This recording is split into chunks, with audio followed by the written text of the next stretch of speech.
सो hey everyone, इस video में मैं आपको 20 क्वेश्चंस करवाऊंगा जीके के। और ये जो क्वेश्चंस हैं ये अभी में जो रीसेंट पेपर्स हुए हैं जो कि DSSB ने करवाए हैं 2026 में, उसके क्वेश्चंस होने वाले हैं। और ये क्वेश्चंस आपके लिए बहुत ज़्यादा इंपॉर्टेंट रहने वाले हैं, और इसलिए आप पूरी वीडियो को लास्ट तक देखना। तो पहला क्वेश्चन है, according to the census of India 2011 which state recorded the highest sex ratio in the country at 1084 females per 1000 mails.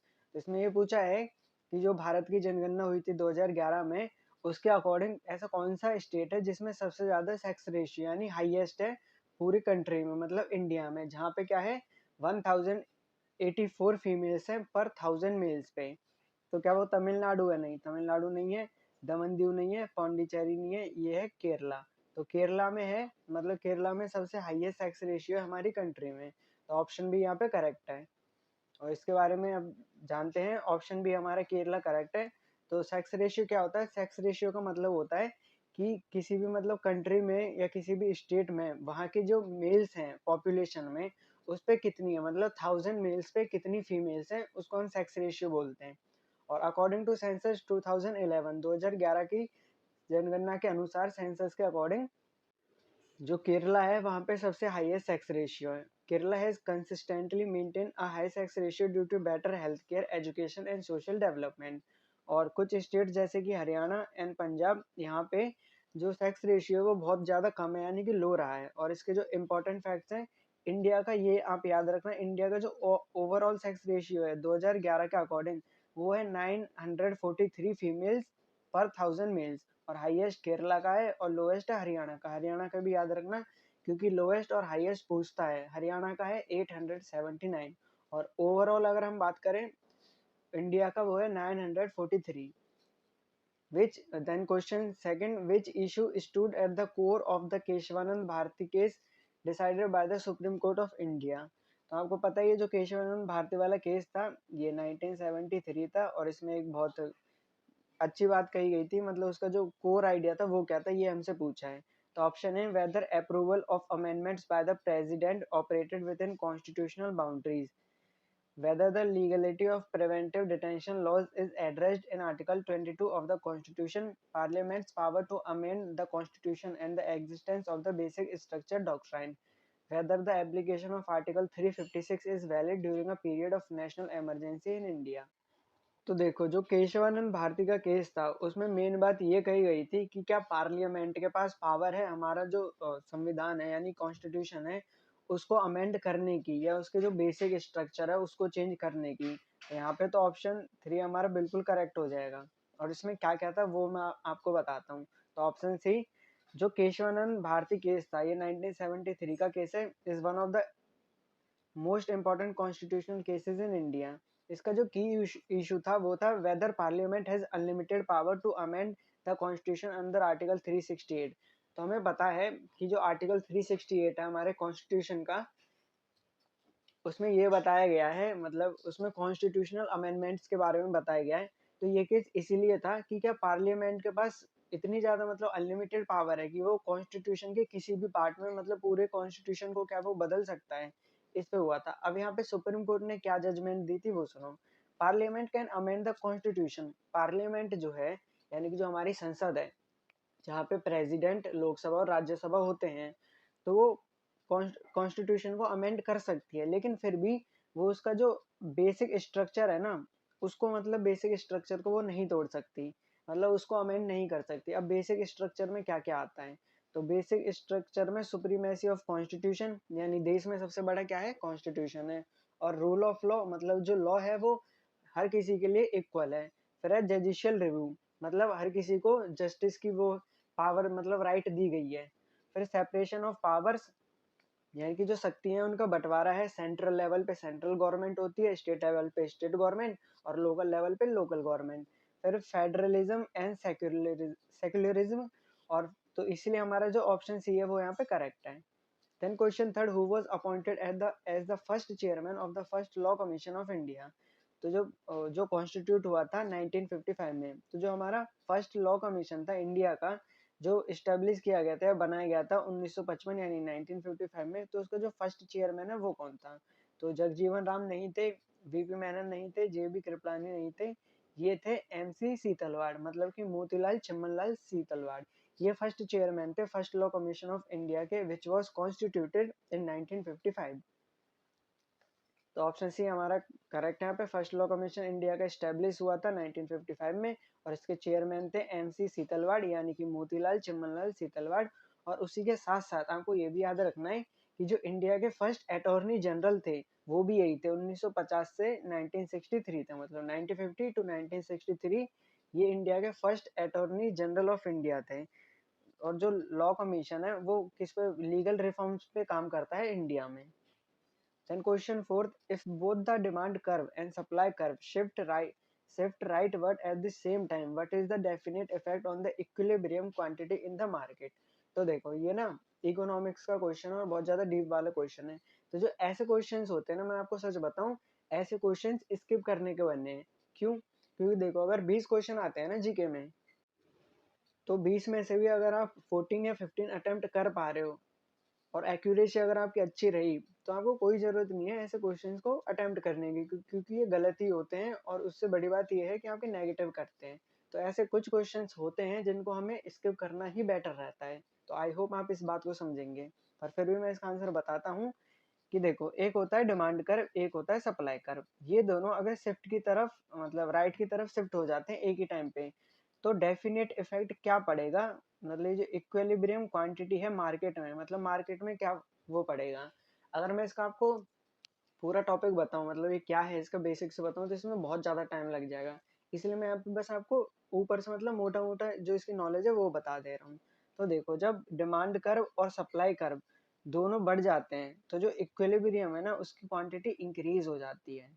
तो ऑप्शन ए हमारे यहाँ पे करेक्ट है। डिमांड कर्व अगर शिफ्ट होता है राइट की तरफ, तो वहाँ पे डिमांड इंक्रीज होती है, और सप्लाई कर्व अगर राइट की तरफ शिफ्ट होता है तो सप्लाई इंक्रीज हो जाती है। इसको मतलब आप ऐसे समझो कि अगर लेफ्ट की तरफ हुआ तो डिक्रीज, राइट की तरफ हुआ तो इंक्रीज, है ना। इधर की लेफ्ट की तरफ डिक्रीज, राइट की तरफ इंक्रीज।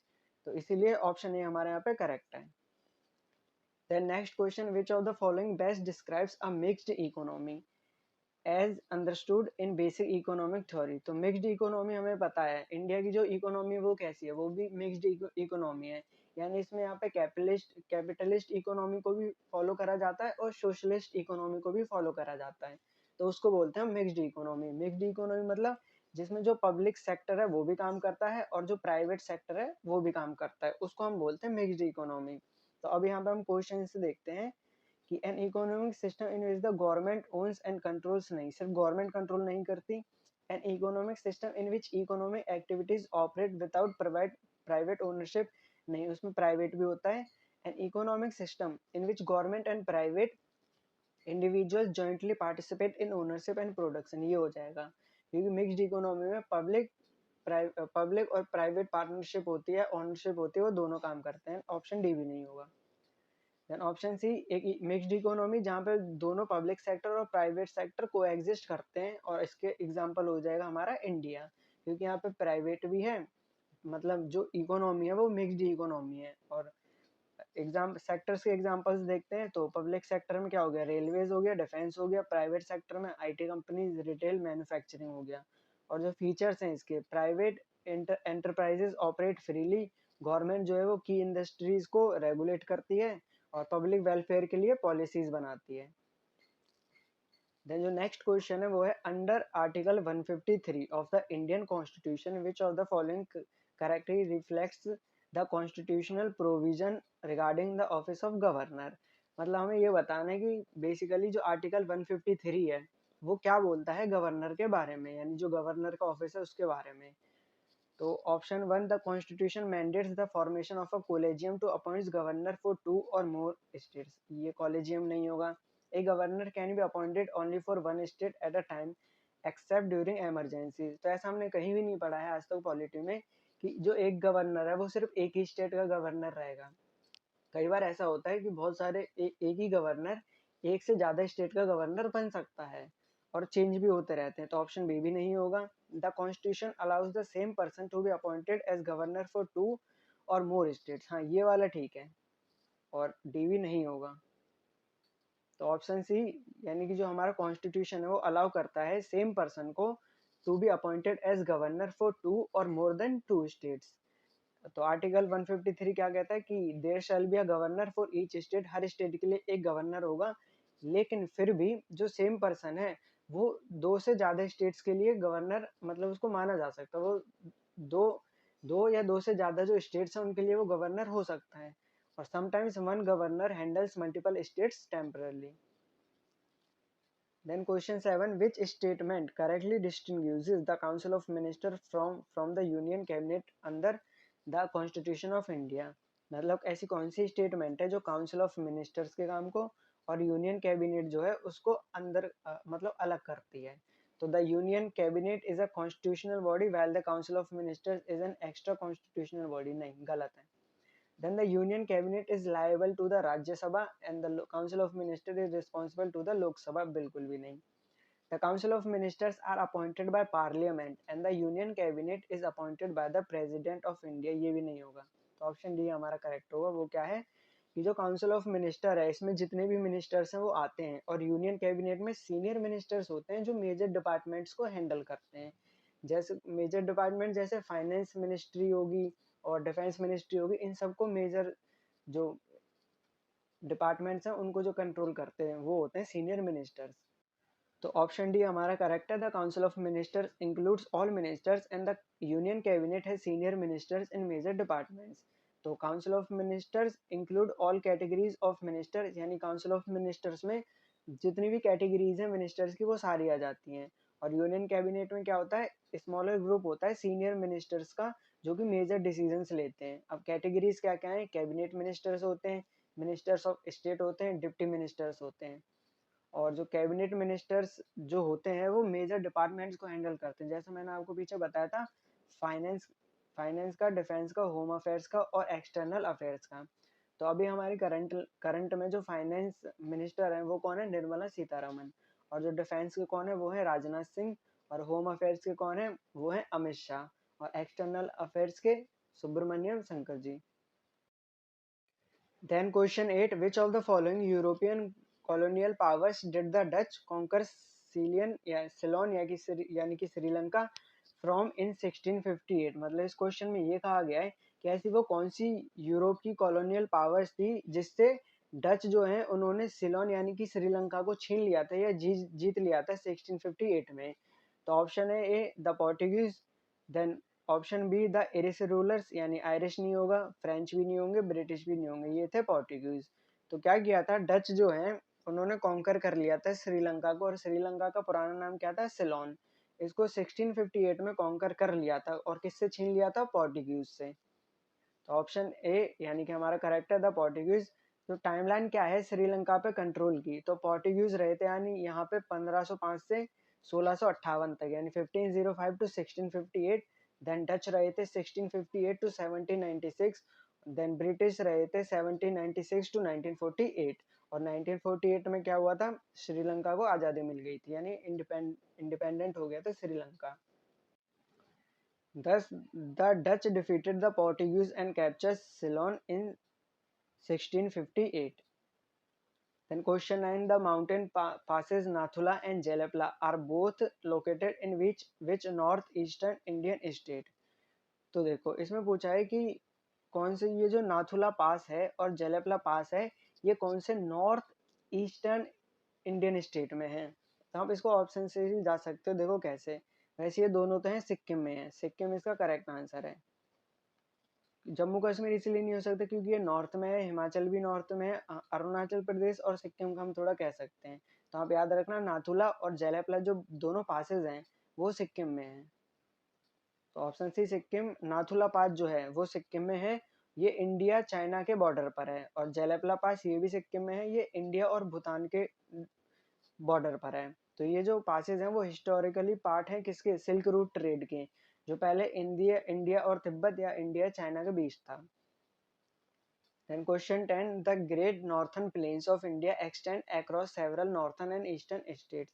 हमें पता है कि जो नॉर्थर्न प्लेन्स है हमारे, जो मैदान है जहाँ पे मतलब गंगा नदी वगैरह बहती है, उसके जो मैदान है वो एक्सटेंड होते हैं बहुत सारे स्टेट्स में, यानी नॉर्थ की तरफ जो स्टेट्स हैं उसमें भी, और ईस्ट की तरफ जो कुछ स्टेट हैं वहाँ पे भी। तो इसमें से पूछा है which of the following states does not form part of the great northern plains region, मतलब ऐसा कौन सा इसमें से स्टेट है जो पार्ट नहीं है, जो ग्रेट नॉर्थर्न प्लेन्स है उनका पार्ट नहीं है। तो क्या असम नहीं है? नहीं, असम तो है। उत्तर प्रदेश भी है, ये तो मेन है। पंजाब भी है। गुजरात नहीं है। क्यों नहीं है? क्योंकि गुजरात जो है वो वेस्टर्न घाट के पास आता है, वो वेस्ट कोस्ट पे है, और उसके साथ साथ वो वेस्ट की तरफ है, इसीलिए। तो ऑप्शन बी गुजरात। और जो नॉर्थर्न प्लेन्स है उसमें कौन कौन से स्टेट्स आते हैं, वो आता है पंजाब, हरियाणा, उत्तर प्रदेश, बिहार, वेस्ट बंगाल एंड असम। ये जो प्लेन्स है ये किन किन रिवर्स से मतलब फॉर्म होते हैं, इंडस, गंगा और ब्रह्मपुत्र। और जो कि गुजरात है वो बिलोंग करता है वेस्टर्न कोस्टल प्लेन्स को या फिर पेनिनसुलर रीजन, ना कि नॉर्थर्न प्लेन्स को। Then question 11, which of the following is a defining characteristic of a socialist economy? मतलब इसमें से ऐसा कौन सा कैरेक्टरिस्टिक है जो डिफाइन करता है सोशलिस्ट इकोनॉमी को? State ownership and control of major means of production, economic decisions determined entirely by tradition and customs, ये नहीं होगा। Private ownership driven solely by profit motive, ये भी नहीं होगा। Complete absence of government intervention in market, ये भी नहीं होगा। इसमें जो होगा ये होगा ऑप्शन ए, यानी कि state ownership and control of major means of production, मतलब स्टेट है उसी की ओनरशिप है और वही कंट्रोल करता है जितने भी प्रोडक्शन होते हैं सबको। तो ऑप्शन ए हमारा करेक्ट है। सो देखो अब सोशलिस्ट इकोनॉमी क्या होती है, means of production are owned and controlled by the state. State मतलब वहाँ की जो सरकार होती है, वहाँ की जो गवर्नमेंट होती है वो कंट्रोल करती है। उसके जो की फीचर्स हैं, government controls industries, central planning, reduced income inequality. और इसके एग्जांपल्स हैं मतलब जिन जिन कंट्रीज में है, सोवियत यूनियन को पहले क्या किस नाम से जाना जाता था, यूएसएसआर, जो कि 1991 में क्या हो गई थी, खत्म हो गई थी, यानी एंड हो गई थी। देन क्यूबा, फिर north Korea. Then question 12, the Utkal Plains, a coastal lowland along the Bay of Bengal are located in the eastern part of which Indian state? तो उत्कल से आपको क्या याद आता है? उत्कल जो है वो पुराना नाम किस स्टेट का था? वो था उड़ीसा का। तो उड़ीसा इसका करेक्ट हो जाएगा। आंध्र प्रदेश नहीं होगा, वेस्ट बंगाल नहीं होगा, तमिलनाडु नहीं होगा। ऑप्शन ए उड़ीसा करेक्ट है। उत्कल प्लेन्स कहाँ पे है, यानी उत्कल के जो मैदान है वो कहाँ पे है, वो उड़ीसा में है। किसकी साइड है? बे ऑफ बंगाल की साइड। तो यहाँ पे जो इम्पोर्टेंट रिवर्स फ्लो करती हैं इस प्लेन्स में, मतलब इस प्लेन में कौन कौन सी इम्पोर्टेंट रिवर्स फ्लो करती हैं, बहती हैं, वो है महानदी, और ये ब्राह्मणी होगा यहाँ पे, और एक है Baitarani. These planes are fertile, और ये जो प्लेन्स हैं वो फर्टाइल है और सूटेबल है एग्रीकल्चर के लिए, और मतलब किसके जैसे हैं, जो नॉर्थ के प्लेन्स हैं उसके लिए। Then question 13, who led the Tana Bhagat movement, a tribal social religious uprising in the Chota Nagpur region during the early 20th century? तो इस क्वेश्चन में कहा है कि जो ताना भगत मूवमेंट है वो किसने चलाया था, उसका मतलब उसका जो लीडर था वो कौन था? तो ये एक ट्राइबल सोशल रिलीजियस अपराइजिंग था, छोटा नागपुर रीजन में था, और ये 20th सेंचुरी में इमर्ज हुआ था। तो राजा जगन्नाथ नहीं थे, वीर बुद्धू भगत नहीं था, बिरसा मुंडा नहीं थे, ये था जात्रा भगत। ऑप्शन बी करेक्ट है। और इससे बाद में क्या हुआ था कि इसी को जो गांधी जी का आंदोलन चल रहा था उसी के साथ मिला दिया गया था। तो ऑप्शन बी जात्रा भगत। ताना भगत मूवमेंट जो है वो स्टार्ट हुआ था 1914 में, छोटा नागपुर रीजन में, जो भी प्रेजेंटली कहाँ पे है, झारखंड में। इसका लीडर जात्रा भगत। और इसके फीचर्स क्या है मूवमेंट के, तो ये ट्राइबल रिफॉर्म मूवमेंट था, अपोज करता था ब्रिटिश रूल को, और इसने नॉन वायलेंस को प्रमोट किया, और इसने जो टैक्सेस है उनको रिजेक्ट कर दिया। फिर बाद में क्या हुआ, ये महात्मा गांधी जी के नॉन कॉपरेशन मूवमेंट के साथ मर्ज हो गया था। Then question 14, which of the following Indian National Congress leaders is associated with constitutional methods and gradual reforms rather than the extremist ideology of boycott and mass agitation? तो simple से इसमें ये बोला है कि इंडियन नेशनल कांग्रेस के जो leaders थे उनमें से ऐसा कौन सा लीडर था जो ये मानता था कि एक्सट्रीमिस्ट का रास्ता गलत है, यानी कि बॉयकॉट और मास एजिटेशन का जो रास्ता है वो गलत है, और वो पीसफुल वाला जो रास्ता है वो ठीक है। तो वो कौन मानते थे? वो थे जी के गोखले, यानी गोपाल कृष्ण गोखले। और जो कि ये लाल बाल पाल थे, यानी बाल गंगाधर तिलक और लाला लाजपत राय और बिपिन चंद्र पाल ये थे एक्सट्रीमिस्ट, और औरोबिंद घोष यहाँ पे नहीं होगी। तो ऑप्शन ए हमारा करेक्ट है। लीडर्स ऑफ द मॉडरेट, जो मॉडरेट्स थे कांग्रेस में, मॉडरेट्स मानते थे कि कॉन्स्टिट्यूशनल रिफॉर्म्स में और ब्रिटिश उनके साथ बात करने में और धीरे धीरे पॉलिटिकल रिफॉर्म्स या चेंजेस लाने में। और जो एक्सट्रीमिस्ट थे उसमें थे बाल गंगाधर तिलक, लाला लाजपत राय और बिपिन चंद्र पाल, यानी लाल बाल पाल, और इन्होंने मास एजिटेशन को बढ़ावा दिया। Then question 15, if the price of a good increases while consumers income remains constant, what is the most likely effect on consumers purchasing power and demand for that good? Ceteris paribus। तो देखो इसमें बोला है अगर किसी सामान का जो प्राइस है मतलब उसकी जो कीमत है वो बढ़ जाती है और फिर उसी के साथ साथ जबकि जो कंज्यूमर्स हैं जो उसको उसकी खपत करते हैं उसकी जो इनकम है वो कांस्टेंट रहती है, पहले जैसी ही रहती है, तो क्या मतलब मोस्ट इफेक्ट क्या पड़ेगा कंज्यूमर्स की जो परचेजिंग पावर है उस पे, और उसी के साथ साथ जो डिमांड है उस सामान की उस पे भी। तो ऑब्वियस सी बात है, इसको आप ऐसे समझो कि किसी चीज का सामान है और वो इंक्रीज हो रहा है पर जो कंज्यूमर की इनकम है वो कांस्टेंट रह रही है। तो ऑप्शन है consumers purchasing power decreases and demand for the good increases.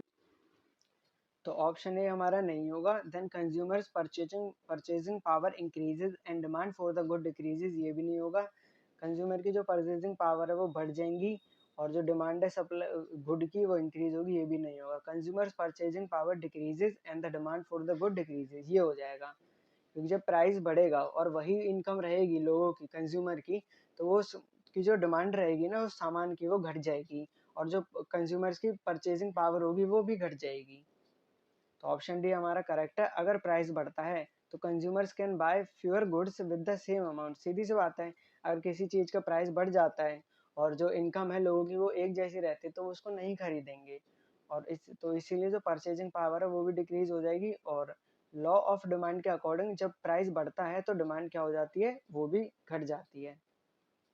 Which Indian state receives nearly half of its annual rainfall during the retreating monsoon season, October to December, also known as the winter or northeast monsoon? तो देखो ऐसा कौन सा state है, कौन सा Indian state है जो अपनी एनुअल रेनफॉल का आधे से ज़्यादा रिसीव करता है, कब? रिट्रीटिंग मानसून सीजन के टाइम, मतलब जब मानसून है वो वापस जा रहा होता है उस टाइम। अक्टूबर और दिसंबर में मानसून रिट्रीट करता है, रिट्रीट का मतलब होता है वापस जाना।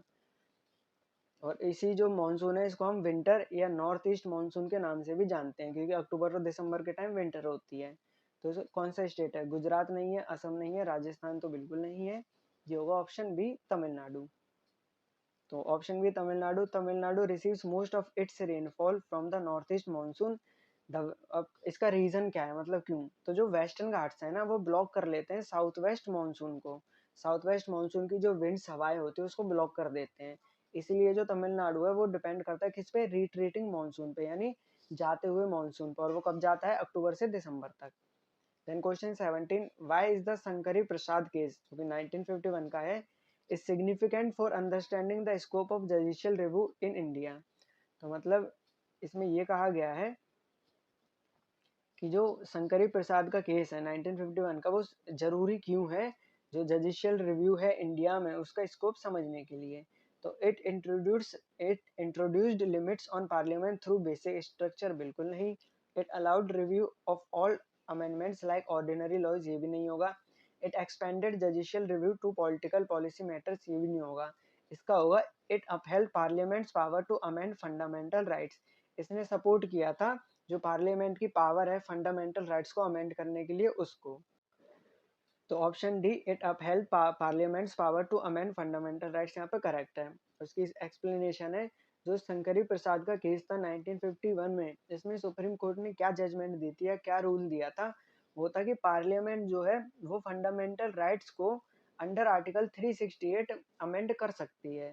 फिर बाद में जो गोलकनाथ केस थे 1976 1967 और जो केशवानंद भारती केस थे 1977 ने, इन्होंने इस पे लिमिटेशंस लगा दी कि मतलब फंडामेंटल राइट्स को आप अमेंड नहीं कर सकते, इस पे थोड़ी बहुत लिमिट होगी पार्लियामेंट की भी। Then question 18, on which date was the States Department responsible for the integration of the princely states into India officially constituted। मतलब कि इसका ये है कि कौन सी डेट को जो स्टेट्स डिपार्टमेंट है जो कि रिस्पॉन्सिबल था जो प्रिंसली स्टेट्स हैं इंडिया में उनको इंटीग्रेट करने का, उसको एक बनाने का, वो कॉन्स्टिट्यूट किया गया था। मतलब कौन सी डेट को किया गया था? तो क्या वो 1950 में किया गया था? नहीं, 1946 में। यस, 1946 में उसको कॉन्स्टिट्यूट किया गया था। 1950 नहीं होगा, 1947 नहीं होगा। तो option B 1946, the states department was created in 1946। और इसके जो की लीडर्स थे वो थे ऑब्वियसली सरदार वल्लभ भाई पटेल और वीपी मेनन। और इसका पर्पस क्या था? तो जो 560 से ज्यादा प्रिंसली स्टेट्स थे ना आजादी के टाइम पे इंडिया में, उनको इंटीग्रेट करना था इंडियन यूनियन में, ताकि इंडिया एक बन जाए। और वो सब किसकी वजह से हुआ? सरदार वल्लभ भाई पटेल जी की वजह से। Then question 19, under Article 74. Article 74 of the Constitution of India, which provision governs the President's exercise of executive powers? तो इसमें से हमें ये बताना है कि जो आर्टिकल 74 है कॉन्स्टिट्यूशन ऑफ इंडिया का, तो इसमें से ऐसा कौन सा प्रोविजन है जो ये बताता है कि प्रेसिडेंट की जो एग्जीक्यूटिव पावर्स है उसको वो वहाँ पे एक्सरसाइज कर सकते हैं, यानी कि दिखा सकता है। The president may act independently in all executive matters, बिल्कुल भी नहीं। The supreme court directs executive actions for the president, नहीं। The council of ministers exerts executive power without the president, तो ये भी नहीं होगा। देन फोर्थ है हमारा, the president acts upon the advice of the council of ministers. ये यहाँ पे बिल्कुल करेक्ट है। क्यों? क्योंकि हमें पता है कि जो प्रेसिडेंट है और जो काउंसिल ऑफ मिनिस्टर्स की एडवाइस होती है वो प्रेसिडेंट को माननी ही पड़ती है, वो उसके लिए बाउंड होते हैं। तो option D, the president acts upon the advice of the council of ministers. तो आर्टिकल 74 जो है वो स्टेट करता है, मतलब बताता है कि there shall be a council of ministers with the prime minister as the head to aid and advise the president. मतलब कि वहाँ एक काउंसिल ऑफ मिनिस्टर्स होगी, प्राइम मिनिस्टर की एक काउंसिल ऑफ मिनिस्टर्स होगी और प्राइम मिनिस्टर उसका हेड होगा और वो एड एंड एडवाइज करेंगे प्रेसिडेंट को। Thus the president acts according to the advice of the council of ministers। इसीलिए जो प्रेसिडेंट हैं वो एक्ट करते हैं, मतलब कुछ भी करते हैं वो एक्ट करते हैं according to the advice of council of ministers. The next question, with reference to India's external sector reforms initiated after 1991, which one of the following policy measures contributed to greater integration of the Indian economy with the global economy? मतलब इसमें हमें ये बताना है कि 1991 के बाद में जो इंडिया ने एक्सटर्नल सेक्टर में रिफॉर्म्स करे थे, तो इनमें से कौन सी पॉलिसी थी ऐसी जिसकी वजह से जो इंडिया की इकोनॉमी है उसने ग्लोबल, मतलब वर्ल्ड की जो इकोनॉमी है उसके साथ इंटीग्रेट किया। Tightening controls on the use of foreign technology in domestic industries, नहीं टाइट क्यों करेंगे, है ना। Lowering import tariff rates to encourage greater participation in world trade, हाँ ये हो जाएगा। रेस्ट्रिंग द एंटायर, ये नहीं होगा, ये नहीं होगा। तो option B, lowering import tariff rates to encourage greater participation in world trade. Import का मतलब क्या होता है? इम्पोर्ट का मतलब होता है जब, मतलब मान लो एग्जांपल के लिए मान लो हमारी इंडिया है, वो अगर किसी देश से कोई सामान मंगाती है ना उसको हम बोलते हैं इम्पोर्ट, और अगर कोई सामान भेजती है उसको हम बोलते हैं एक्सपोर्ट। तो एक्सप्लेनेशन, इन 1991 इंडिया इंट्रोड्यूस इकोनॉमिक लिबरलाइजेशन। तो हमें पता है 1991 में मनमोहन जी के टाइम पे इंडिया ने इंट्रोड्यूस किया था इकोनॉमिक लिबरलाइजेशन को, और एक पॉलिसी भी थी एलपीजी यानी लिबरलाइजेशन, प्राइवेटाइजेशन एंड ग्लोबलाइजेशन। और इसमें जो की रिफॉर्म्स थे जो कि इंक्लूडेड थे वो है रिडक्शन ऑफ इम्पोर्ट टैरिफ्स, जो कि इम्पोर्ट टैरिफ पे जो टैक्स लगता था उसमें थोड़ी रिडक्शन करनी थी। Liberalisation of foreign investment, removal of trade restrictions, integration with global markets. These reforms increase India's participation in international trade, और इंडिया की जो पार्टिसिपेशन था इन रिफॉर्म्स ने वो इंटरनेशनल ट्रेड में मतलब इंक्रीज कर दिया था। तो इस वीडियो में इतना ही, एंड आई होप आपको वीडियो पसंद आई होगी। तो मिलते हैं नेक्स्ट वीडियो में।